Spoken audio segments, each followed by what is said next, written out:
오늘 우리가 함께 묵상할 말씀은 3월 23일 월요일 요한복음 15장 18절부터 27절까지의 말씀입니다. 사실 성도 여러분, 만약에 어느 날 직장에서 막 최고위직으로 승진을 하고 완전히 새로운 신분을 얻고 또 세상에서 가장 귀한 선물을 딱 받았는데 그 대가가 바로 모든 사람이 당신을 증오하게 되는 것이다. 이런 통보를 받는다면 어떠시겠습니까? 와, 생각만 해도 숨이 턱 막히는데요. 그렇죠. 예수님이 제자들에게 던지신 현실이 사실 딱 이토록 당혹스러운 것이었거든요. 이게 바로 앞부분까지만 해도 분위기가 참 따뜻했잖아요. 참 포도나무와 가지의 비유를 통해서 우리가 예수님 안에 거하고 또 예수님이 우리 안에 거하시는 그 아주 완벽한 사랑의 연합을 묵상하고 있었단 말이죠. 네, 신앙생활에서 가장 평안하고 아름다운 그림이죠. 맞아요. 그런데 오늘 말씀으로 넘어오자마자 분위기가 완전히 얼어붙습니다. 막 세상의 미움, 박해, 이유 없는 적대감, 이런 날선 단어들이 막 쏟아지거든요. 생명과 사랑의 한복판에서 왜 갑자기 이렇게 차갑고 적대적인 현실로 우리를 팍 밀어놓으시는 건지, 그 급격한 전환이 뭐랄까 참 당혹스럽게 다가옵니다. 그 당혹감이 사실 제자들이 느꼈을 첫 번째 감정과 정확히 일치할 겁니다. 포도나무 비유를 통해서 앞서 확인한 것은 일종의 신앙의 가장 안전한 지대, 그러니까 내적 연합이었거든요. 예수님과의 완전한 결속 이런 거군요. 맞습니다. 그런데 생명의 관계 안으로 들어갔다는 것이 물리적인 환경까지 온실 속의 화초가 되었다는 뜻은 결코 아니거든요. 제자들의 두 발은 여전히 세상이라는 아주 거칠고 적대적인 외적 환경에 딛고 있습니다. 여전히 세상 한가운데 있다는 거네요. 네, 요한복음이 일관되게 묘사하는 이 세상은 단순히 우리가 살아가는 지구라는 공간, 그 이상이거든요. 하나님을 거역하고 철저히 어둠의 원리로 작동하는 거대한 영적 시스템을 의미합니다. 아, 거대한 영적 시스템이요. 그러니까 빛의 세계로 편입된 제자들이 그 어둠의 시스템 속으로 파송될 때 거기서 발생하는 충돌은 어떤 시스템의 오류가 아니라 지극히 정상적이고 필연적인 결과라는 점을 오늘 본문이 선언하고 있는 겁니다. 이것이 바로 제자들이 세상에서 마주해야 할 임무, 즉 미션의 배경이 되는 거죠. 파송이라는 단어를 딱 들으니까 약간 우리의 정체성이 이중 국적자 혹은 뭐랄까 해외 파견 근무자 같다는 생각이 확 드네요. 몸은 막 척박한 현지 지사에 가 있지만 소속과 본적은 본사에 완전히 귀속되어 있는 그런 상태 말이죠. 아주 적절한 비유입니다. 파견 근무자, 정확하네요. 사실 파견된 직원이 본사의 그 투명한 지침을 그대로 따르다 보면 현지 지사에 좀 오래되고 부패한 관행들하고 부딪히는 건 너무나 당연한 수순이잖아요. 맞습니다. 오늘 본문을 크게 4단계로 나누어서 그 지도를 그려볼 수 있는데요. 방금 말씀하신 그 소속감의 충돌이 바로 18절과 19절에서 예수님이 지적하시는 첫 번째 단락, 즉 세상이 제자들을 미워하는 근본 원인입니다. 아, 첫 단락이 소속의 문제군요. 네. 그리고 이어지는 20절과 21절의 두 번째 단락에서는 종이 주인보다 클 수 없다는 원리를 통해서 예수님이 받으신 박해를 제자들도 필연적으로 겪게 될 것을 말씀하시고요. 주인인 예수님이 미움을 받았으니 종인 우리도 피할 수 없다는 거네요. 그렇죠. 그리고 세 번째 단락인 22절부터 25절에서는 도대체 세상이 왜 그렇게 예수님과 하나님을 미워하는지 빛 앞에 드러난 세상의 죄 문제를 아주 깊이 다루십니다. 핑계할 수 없는 죄, 그 부분이군요. 네, 마지막으로 26절과 27절의 네 번째 단락에서는 이 적대적인 세상 속에서 진리의 성령님과 제자들이 연합해서 예수를 증언하는 그 궁극적인 승리의 해법을 제시해주고 계십니다. 와, 이렇게 4단락으로 지도를 그려보니까 본문의 흐름이 한눈에 싹 들어오네요. 그럼 첫 번째 묵상 포인트인 그 소속의 문제로 다시 돌아가 볼까요? 18절과 19절을 보면 그 미움의 원인이 참 명확하게 나오더라고요. 네, 예수님께서 19절에서 명확히 밝히십니다.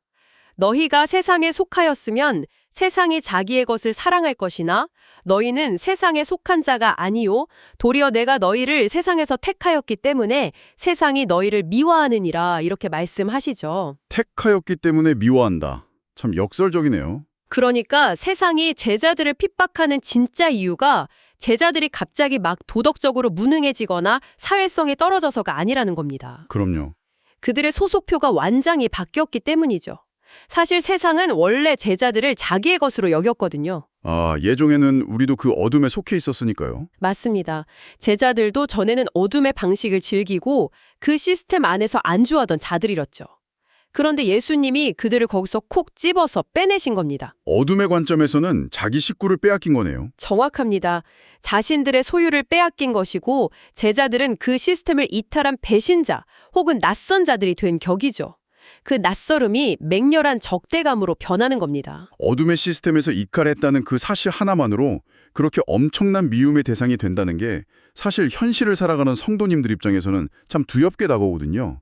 여기서 제가 좀 현실적인 고민을 하나 나누고 싶습니다. 네, 어떤 고민이신가요? 성도님들도 일상을 사시면서 한 번쯤은 꼭 해보셨을 고민일 텐데요.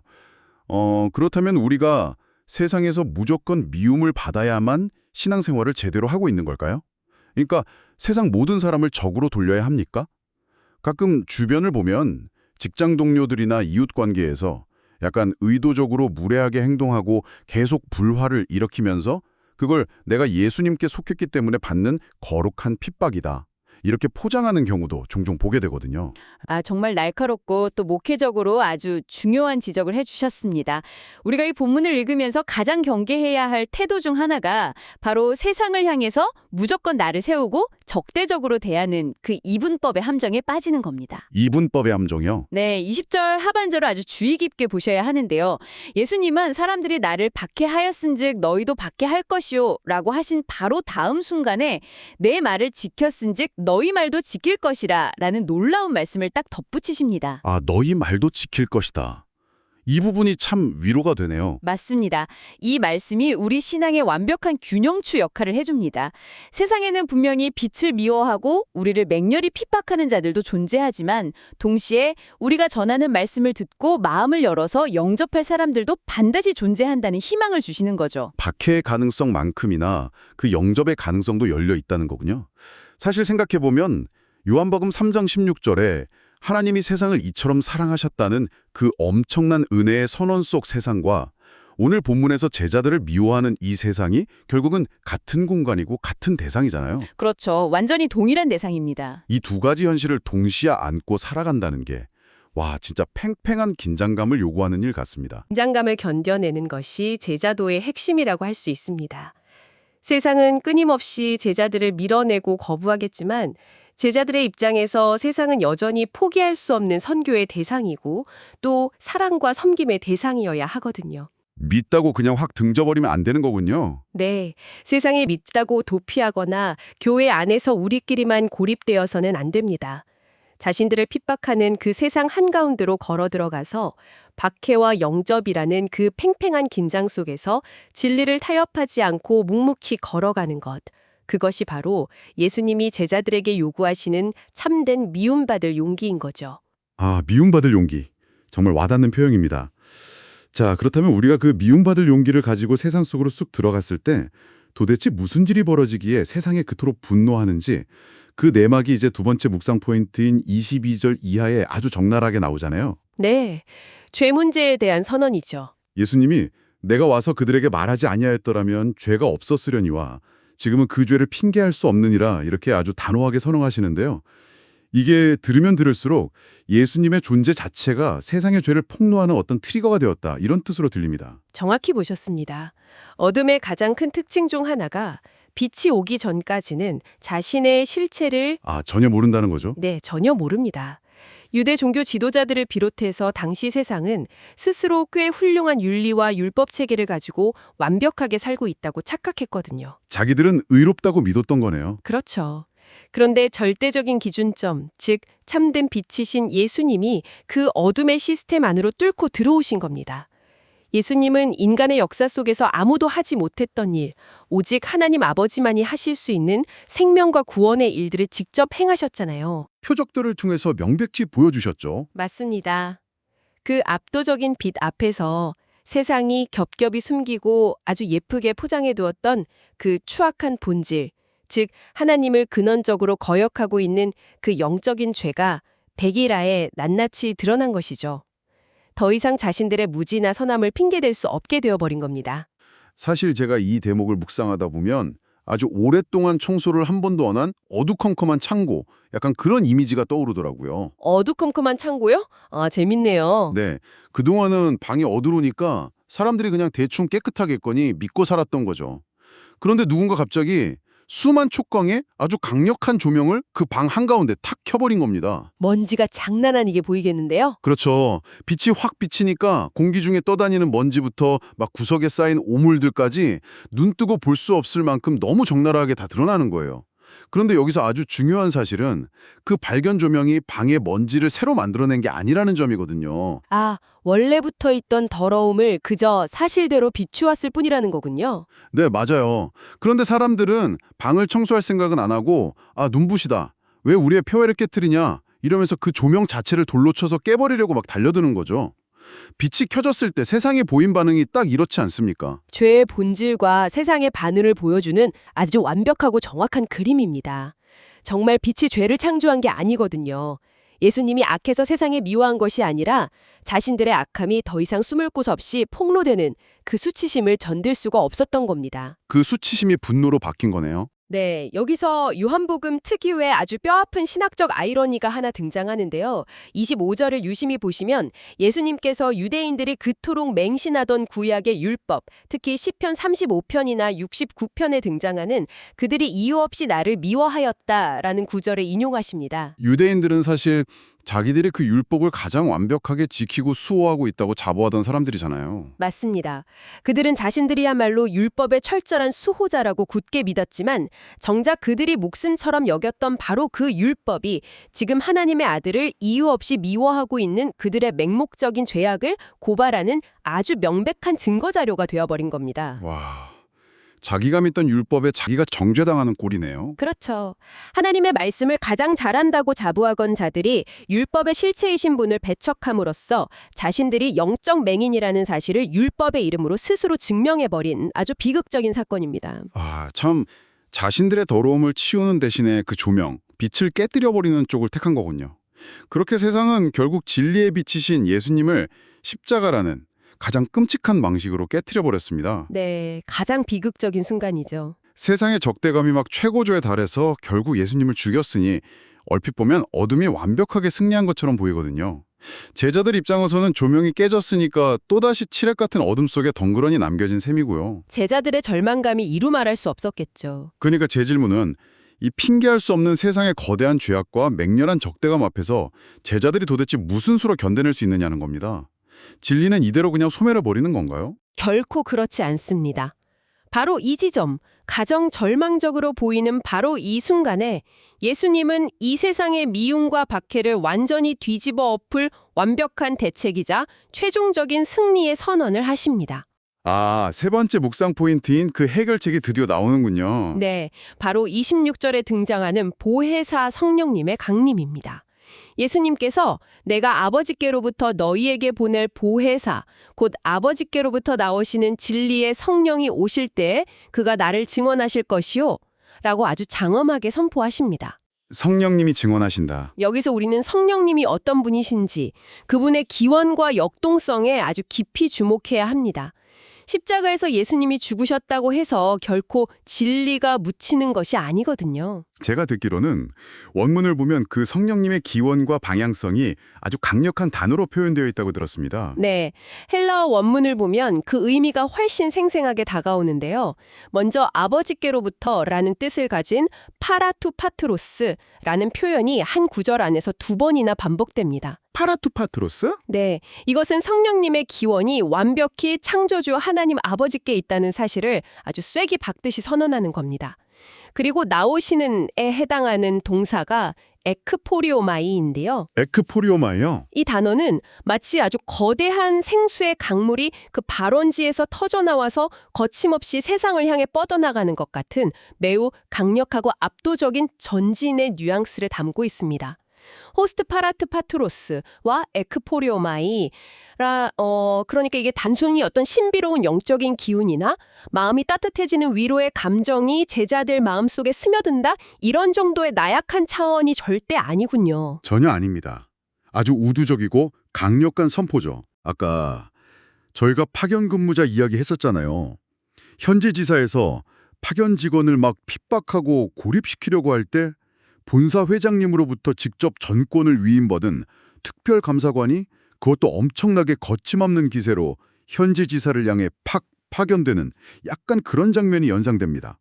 제자들 입장에서는 진짜 우주에서 가장 확실하고 강력한 뒷배가 생기는 셈이네요. 뒷배라는 표현, 그 개념이 정말 정확합니다. 세상은 십자가를 통해서 진리의 입을 틀어막았다고 자신들의 승리에 한껏 취해 있었겠지만 예수님은 보혜사 진리의 성령을 보내심으로써 그 상황의 판을 완전히 뒤집어 버리시는 겁니다. 판을 엎어버리시는 거군요. 다락방에 숨어서 덜덜 떨고 있던 1세기의 제자들에게 이 선포가 얼마나 압도적인 위로가 되었을지 한번 상상해 보십시오.